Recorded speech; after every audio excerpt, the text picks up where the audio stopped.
اب یہ باتیں وقت کے ساتھ گزرتی جاتی ہیں اور لوگ بھول جاتے ہیں. آپ سب کو پھر میں یاد دلا دوں میرے عزیز، میں نے بھی اور آپ نے بھی اللہ سے ایک وعدہ کیا ہے. ہماری روحوں نے اللہ سے وعدہ کیا ہے. جب اللہ تعالیٰ نے ہمیں پیدا بھی نہیں کیا تھا اس وقت ہماری روحوں کو بلا کر اس نے ایک وعدہ لیا، الست بربکم، کیا میں تمہارا رب نہیں ہوں؟ میں تمہارا مالک اور خالق نہیں ہوں؟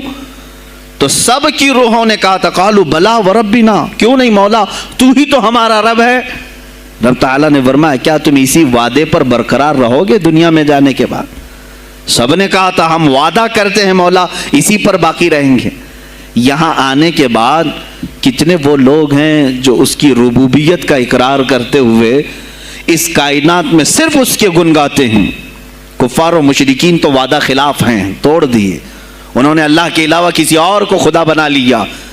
لیکن تم نے اللہ اکبر تو کہا، زبان سے تو تم نے تسلیم کیا، لیکن تمہارا رہن سہن یہ بتاتا ہے کہ تمہارا مالک کوئی اور ہے. کسی اور کو راضی کرنے میں لگے ہوئے ہو، کسی اور کی دریوزہ گیری کر رہے ہو، کسی اور کی خوشامدی میں کھڑے ہوئے ہو. درباروں کے آستانوں کے دروازوں پر تمہارا کھڑا ہونا گھنٹوں پر کسی کو راضی کرنے کے لیے، یہ تمہارا عمل بتاتا ہے کہ تم نے رب اعلیٰ کو اکبر نہیں سمجھا. وعدہ تو تمہاری روحوں نے کیا تھا کہ تیرے سوا کسی کو ہم حاکم نہیں تسلیم کریں گے. حاکم اعلیٰ صرف اللہ ہے. اولیاء کاملین یہی بات یاد دلانے کے لیے آتے ہیں، پھر تمہیں یہ یاد دلانے کے لیے آتے ہیں.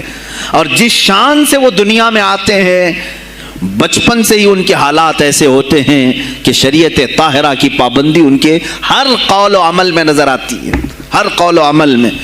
اس لیے کہ ہم جس کی زمین پر ہیں اور جس کی آسمان کے نیچے ہیں، بات ہوگی تو صرف اسی کی ہوگی، بات ہوگی تو صرف اسی کی ہوگی.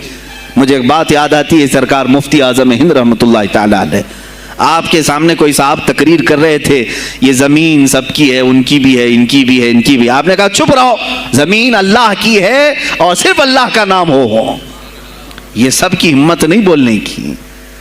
زمین اللہ کی ہے اور اللہ ہی کا، یہاں پر اللہ ہی کی بولی بولی جائے، اسی کے لیے زیب دیتا ہے. جس کے گھر میں رہ رہے ہو اسی کی بات کرو. عزیزان گرامی وقار، سرکار بغداد، ان کی کرامات اپنی جگہ پر، لیکن ان کی زندگی کے کچھ اہم گوشے میں لے کر آج حاضر ہوں.